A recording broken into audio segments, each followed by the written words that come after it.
Welcome to the BSBLR Show, guys. Tommy Epson Ball, 30 minutes baseball bliss coming at you. Rolling solo today, so you can wave to the, for us YouTube listeners, you wave to the black screen on the other side.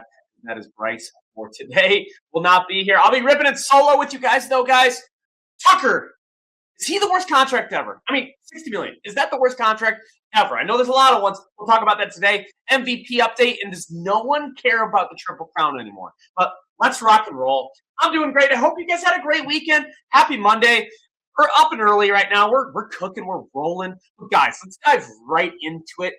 Kyle Tucker, this homestand, 0 for 19. You saw comments from Dave Roberts. He's not playing because of his frustrations at home. Ugh. a lot of thoughts there.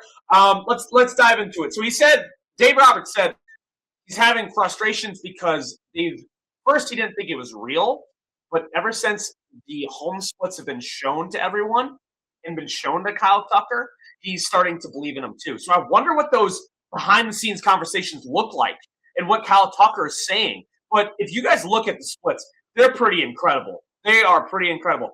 I'll just start on the road this year for Kyle Tucker. Pretty good player. Only 9 home runs, but 275 average, 371 OBP, 469 slugging, 840 OPS.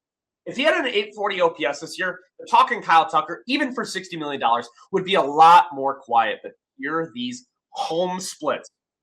In 60 games at home this year, 2 homers. 2 homers. He's batting 189 with a 558 OPS. At home. At home. And then last night, you see it. He drops the ball in the outfield. You hear boos from the 20 fans that were in LA watching the game. I mean, it looked like a spring training game out there. But regardless, he's getting boos, and he deserves it. I mean, he deserves it. I was the guy talking about the boos when he came back to Chicago. He got booed, and I wasn't sure if I felt really good about that on how he was booed. But I get it here. The performance deserves it. I mean, if we're looking back at the last month stretch of Kyle Tucker, so the last 7 days, he's batting 0. He's got no hits in the last 19 at-bats. But then the last 14 days, he's batting 195. The last 28 days, he's batting 194. So you're talking a month stretch of really bad. And if you remember from last year, it was kind of the same story. Except last year, his first half was pretty great. Now, we're seeing all second half all year. I mean, the splits on this guy have been terrible. The second half splits have been bad, too. I mean, in the second half, he's batting 188 with a 639 OPS.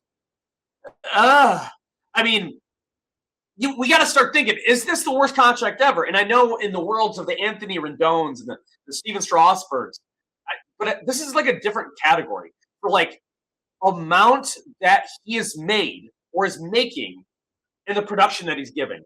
Because, I mean, Rendon got paid like $35 million a year, and he never played more than like 58 games. So, I mean, production-wise, it probably stacks up pretty similar to what Kyle Tucker's doing, because if we look at what he's costing the Dodgers this year, first of all, it's $60 million just straight up.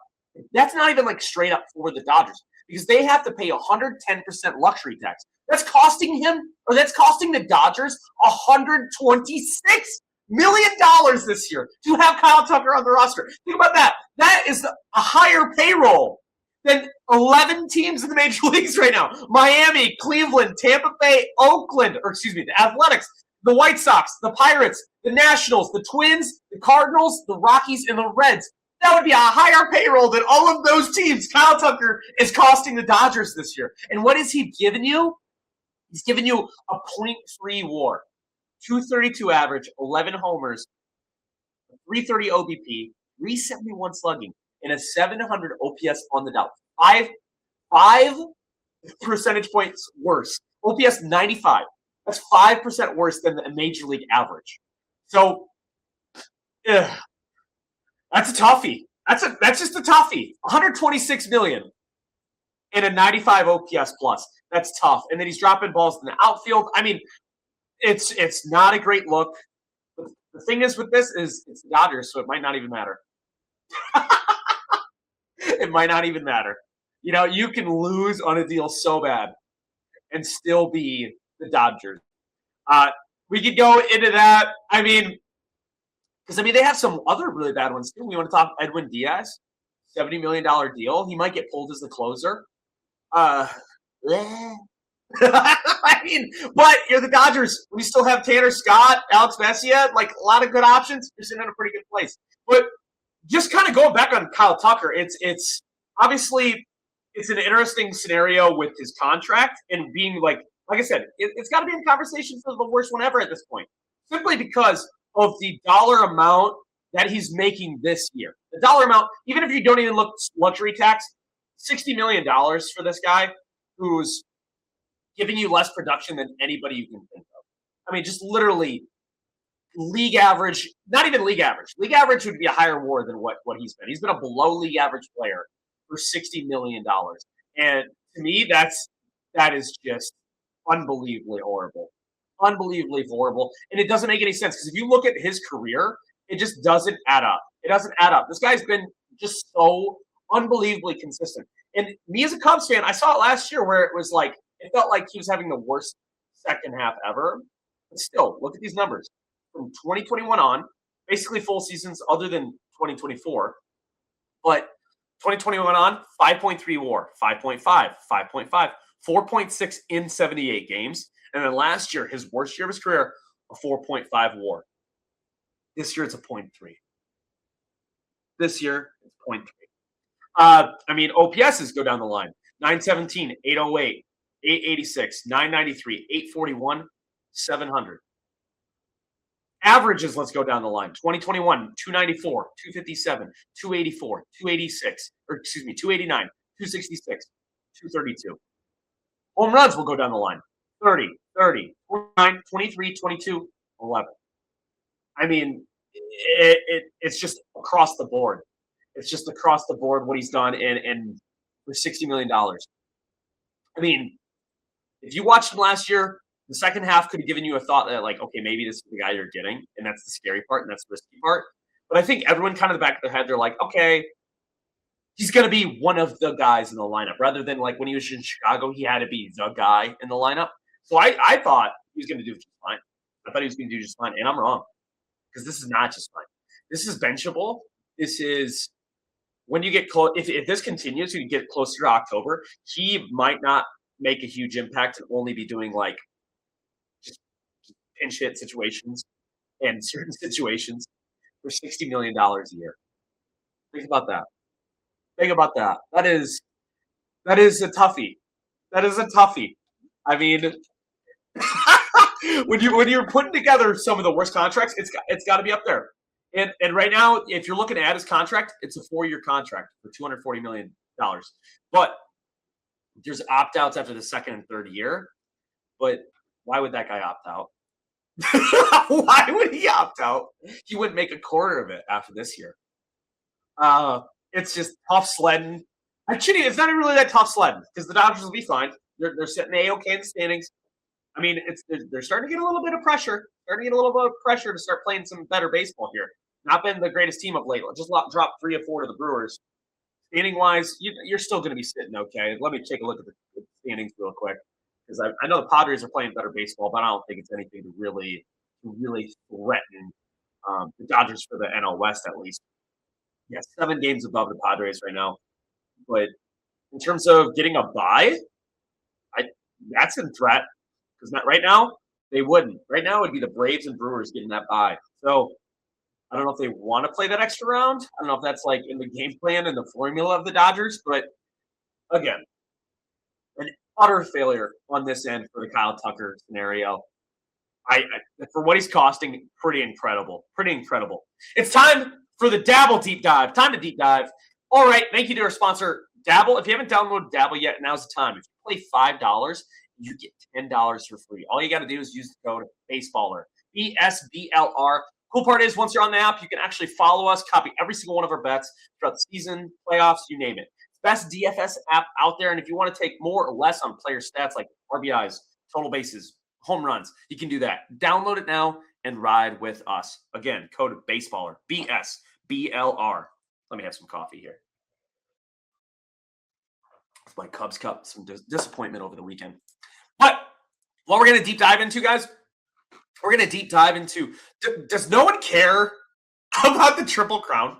Does no one care? I think maybe part of it is we're so interested in the Shohei Ohtani and PCA talk, which we will talk about, that we just forget about how incredible of a year Yordan Alvarez is having. I mean, guys, this guy is dominating every category. Every category. Even if you talk MLB, let alone AL.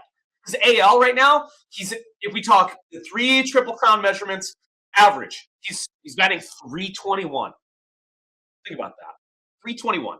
This is similar to Judge last year. Similar in the same breath. I'm not saying it's the same type of season, but it's very similar in that same breath. 321 average. The next highest in the American League is Chandler Simpson. Have a year, Chandler Simpson. Have a year. 309. So pretty decent spacing. Obviously, anything can change. Averages move all the time. But Yordan's been above that 300 literally from the first week of the season. So feel pretty good there. Let's go next. Home runs. This is where it gets a little close. Really close. Home runs. Yordan at 36. Caminero at 35.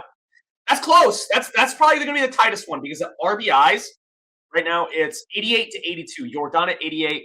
Dylan Dingler, catcher, crazy, at 82. So those are your 3 categories. Why is no one talking about it? I think it's like I said, part is that maybe it's because people don't really like average. I don't know. I don't know if that's really the talk. I feel like average has become less important, but I think anyone who really loves ball, when you talk average, if there's a 300 hitter, you gotta appreciate it. There ain't many of them in today's game. I think maybe because OPS is taken over and we care more about OPS, like what's his OPS versus his Triple Crown measurements. I just think if this was in like 1950s, like there would be people lining up to watch Yordan Alvarez. Maybe it's because the Astros aren't like a dominant force, but they are still leading the AL West, 63 and 62. But it's one of those where you look at it and you're like, why isn't there more talk around this? Because he's having an insane season. Now, let's talk about OPS. Like if we just talk less Triple Crown and more about just like how dominant of a hitter he's been. Let's look at the entire major league. So he would be in all of the MLB. He would be second in home runs behind Kyle Schwarber. Let's look at average. He'd be the best in all of baseball in average, with the next person being Luis Ariz at 315. So imagine if Luis Ariz just had 36 bombs and a 1 OPS. You know, like then we would maybe lose our minds then. I don't know. Then let's look at OPS. So you got average, dominating 321 to 315 with Luis Ariz. At OPS, it's like not even close. In all of major leagues, so he's got a 1.054. The next highest is a tie with Ohtani and James Wood at 928. We're talking 126 difference. You like that math? Like that? That's a 126 difference in OPS. So let's think. What would 126 be from 928? That would be a 7, or sorry, 126? Or what is the number again? Yeah, 126. That'd be an 8 and 802 OPS. Really quick, man. A little slower on that one. An 802 OPS. So that would be the separator from Shohei Ohtani. Let's look at someone who's got an 802 OPS. No one has an 802 OPS. So it's tough to find out. Oh, no, you got 2 players. It would be the separator between Shohei Ohtani and Josh Young. Would that be the separator? That is the difference between Yordan Alvarez right now and the next best hitter. I mean, just absolutely just tearing apart the cover of the ball. I mean, if you look at what he's doing this year, it's up there in one of the better seasons we've seen in the last 5 years. Aaron Judge, some great ones. I know if we'd compare, we'd probably take Aaron Judge. Maybe we can look at that real quick. Let's look at some Aaron Judge seasons. I mean, with Judge, he is. I think we forget since he's hurt. Maybe that's part of it. We're like, okay, like when's Aaron Judge back? Let's talk. We want to talk about Aaron Judge. Maybe that's it. Maybe I'm crazy there. But if we look at some of those seasons, so again, we're talking a 1.054 OPS from Yordan. Last year, Aaron Judge had a 1.144. 90 points better than Yordan this year. Comparatively, I mean, Aaron Judge is the man. Or is the man. I hate if he was. 331 average last year would beat him in that category. He would probably beat him in RBIs as well. He's got 114. Yordan's got 88 right now. So in 53 home runs to Yordan's 36. Maybe that's part of it. Is we've seen better seasons from All Rise, Aaron Judge, that we're not as interested in this one. Maybe that's it. I'm still trying to like get my head wrapped around it because like I would love to say that like I'm like head over heels about it, but it's not my category where I'm like I want to talk about that more than Ohtani PCA. I feel like that is the clicky like topic. It is who's going to win it, this pitcher or this fielder? What's more valuable? All of those things. So fuck it. Let's talk about it. I mean, Yordan, incredible season, and he deserves praise. He's been absolutely incredible. But the real race is going to be that between PCA and Shohei Ohtani. Because if we look at FanDuel odds of MVP in the American League is Yordan at minus 2,000 and Caminero at plus 950 versus Ohtani right now is the favorite, minus 140. PCA, the only other person on the list right now by FanDuel, is plus 115. So we got a race. And that's what we'll talk about a little bit. We'll talk about it. I think we might do week-to-week updates with this. Just keep you people engaged in what actually is going on if you're not watching every game. I mean, this last week, it kind of swayed a little bit more towards Shohei. Shohei, in the last week, it wasn't like he had an absolutely baller week, but the last 7 days, 250 with a 776 OPS and a home run. Pete had a really tough week. He batted, let's look, last 7 days, 107 with a 464 OPS. But he had 2 homers. It was 2 of his 3 hits that he had this week for homers. So I guess that helps, kind of. But when you look at the actual comparison of their seasons right now, Ohtani's starting to separate a little bit. And like I said since the beginning, if Ohtani pitches and gets over 100 innings pitched in my mind, I think he wins MVP. I really do. I think that's going to be tough for voters to be like, nah, 100 innings of sub 2 ERA. Right. So PCA just hit another home run. So he's above Shohei Ohtani for home runs right now with 28.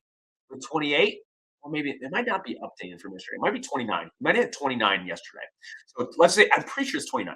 So let's go 29 from yesterday. So he would be 2 up on the home run leg on Ohtani. But in terms of the other measurables, which might be more important to voters, the OPS has become a little bit different. Shohei Ohtani, 928. PCA dropped down to 907 this last week. So I think if Ohtani has enough gap there, even if Ohtani doesn't really pitch, if there's enough gap, even a 20-point gap in OPS, that might be enough for voters. I think it's got to be like eye to eye for it to be there. So that'd be something to kind of keep an eye on as we move forward. But I want to see Pete win it. I think a lot of America and a lot of baseball fans are getting kind of voter fatigue. Where they're like, I don't want to see someone else win it. I mean, Ohtani's been absolutely dominant over this award for years. I mean, he's got 4 of them. And it's not like it looks like he's slowing down at all. The only thing that you have to look at is he going to be healthy? And we have it this year where it looks like pitching-wise he's not that healthy. Here's the chance for someone else to win it. And Pete's having a season of seasons, right? An absolute on pace for 10 WAR type of season. Something that we would talk about, I think, for years and years, this type of season from Pete. But it still might not be enough. It's crazy. I mean, we want to see someone else win it. Ohtani's won 3 in a row, 4 in the last 5 years so far. So this would get 5. You get closer to Barry, but I don't think the fans want to see it. I really think the fans want PCA to win it. Is what it feels like. Obviously, there's a lot of PCA hate in sports out there. So those people probably don't know Ohtani. But I think people who hate PCA just kind of hate whoever's doing good and kind of want to just watch the world burn. I don't know. But regardless, it's going to be a tight race. I'm really excited to keep up this talk with you guys. I think weekly updates will be kind of the good way to attack it. But let's move on to some league leaders here. We talked a little bit about them, but let's go down the line. In the American League, batting average leader, you might know it, Yordan Alvarez. Home runs, Yordan Alvarez. And RBIs, Yordan Alvarez. Obviously, we just went over that with 88 RBIs, 36 home runs, and a 321 average. OPS leader, as you know, Yordan Alvarez, 1.054. Stolen bases leader in the American League. We got a new one, Chandler Simpson. Have a year. Batting 309, 35 stolen bags Bring back that small ball. He's that type of player. Pitching leaders in the American League. American League leader, Cam Schlittler, 2.19 ERA. Wins leader, 15 with Sonny Gray. Wow, have a year, Sonny Gray. Strikeouts, our leader now, Dylan Cease with 201 strikeouts. Saves leader in the American League, Brian Baker, 34. Moving on to the National League, Luis Arias is our batting average leader with 315. Gabby Moreno, second place, 309. Pretty crazy. Pretty crazy. Could be a catcher batting title. That'd be kind of neat. Home run leader, Kyle Schwarber with 37. Leads baseball, all of baseball. RBI leader, we have a tie. I bring up some topic there. CJ Abrams and Sal Stewart. Sal Stewart tied for the most RBIs with 91. OPS leader, we have a tie at 928 with Shohei Ohtani and James Wood. Stolen bases leader, Nasim Nunez, 40 of them bags. Pitching leaders in the National League, Jacob Mizrowski has a 1.75 ERA. Holy shit. Wins leader, Christopher Sanchez, 15 wins. Strikeout leader, Jacob Mizrowski, again, 210 strikeouts. I wonder what he'll end the year with. I mean, that's just incredible number right there. Saves leader, we have a tie there, Mason Miller and Riley O'Brien. Reading all of that and putting those down, guys, it made me think, I want to talk NL Rookie of the Year. It's an interesting race because it's a tale of two stories. Because I think if you look at the measurable numbers, just the old-fashioned, let's look at the batting average, the home runs, the RBIs, this looks like it's Sal Stewart in a landslide. But the favorite by FanDuel right now isn't the case. It's JJ Weatherholt, minus 160. It's plus 120 for Sal Stewart. Why is that? Because Sal isn't the best defender in the world, and JJ Weatherholt might be.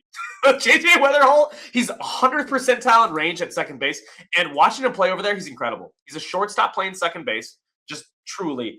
And right now, fielding run value is 20. 20 fielding run value. I mean, that's one of the best in all of baseball. I mean, that's second only behind PCA. PCA is 24 FRV. JJ Weatherholt, 20. That's above Bobby Witt, Ceddanne Rafaela, Andres Jimenez. Like, this guy is insane at second base. So that's kind of the topic it is, because if you look at all the counting numbers, Sal Stewart's got it. Sal Stewart, better average, 259 to 243. If you want to look at home runs, 26 to 16, Sal Stewart. RBIs, almost twice as many. And it's unfair. JJ Weatherholt leads off. Sal Stewart does not. But leading the National League in RBIs as a rookie, that needs to be talked about. 809 OPS versus JJ Weatherholt, 726. And OPS plus, 120 to 107. But obviously, defensively, Sal Stewart is at the best like a league average. League average, first baseman. I know he plays a little third base too. Right now, his FRV is 1 versus 20. So I think it's going to be interesting for the voters, because it really comes down to, like, what do you want? What do you measure? And we've seen data over the last week that second base is getting just as many, if not more, opportunities as shortstop for fielding chances. So having a great second baseman and a good first baseman, super, super important. So it's really the argument for NL Rookie of the Year. Is that defense more valuable to you and the voters? Because according to numbers and metrics, it absolutely is. The WAR JJ Weatherholt has is 4.5 versus Sal Stewart's 1.8.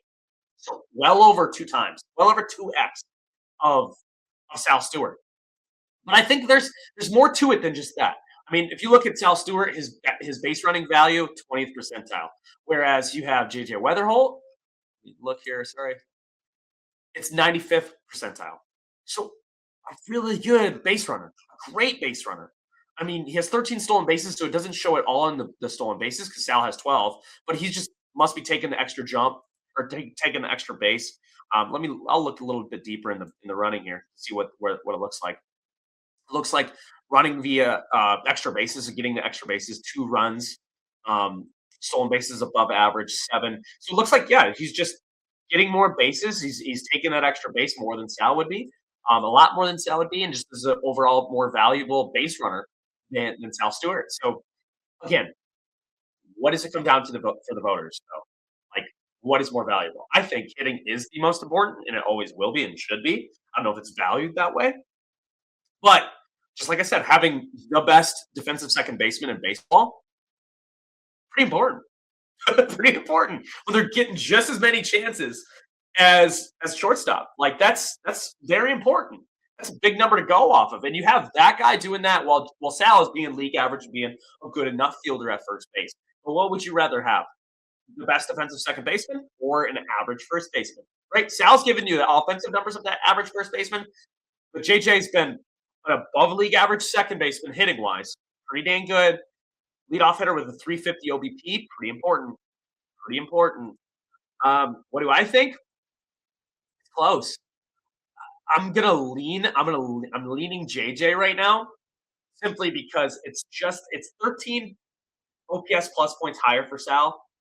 A lot of RBIs, I know, especially on a bad offensive team like the Reds. Like that's important. But I think when you look at the collective, JJ Weatherholt feels like he's a better player overall. Sal, better hitter, it looks like, no question. But it's rookie of the year. And I think JJ has that edge and looks like, just to me, better right now. Obviously, things can change. We have 6 more weeks of baseball, sad face. But looks like he's that type of guy. Correct me if I'm wrong. Feel free to leave a comment. Tell me I'm stupid. All of those things. But thanks again for listening, guys. That is our 26 minutes, a little shorter solo show. You only can talk through a little bit. I got to give you a little bit of a break. Got to give you a little bit of a break. But I will be back next week, and we will be talking, me and Bryce, yapping it up. You know the deal. But thanks again for listening, guys. Make sure you follow us on Instagram, all the social medias. Subscribe to us on YouTube, all of the fun stuff. I will talk to you guys soon. Peace.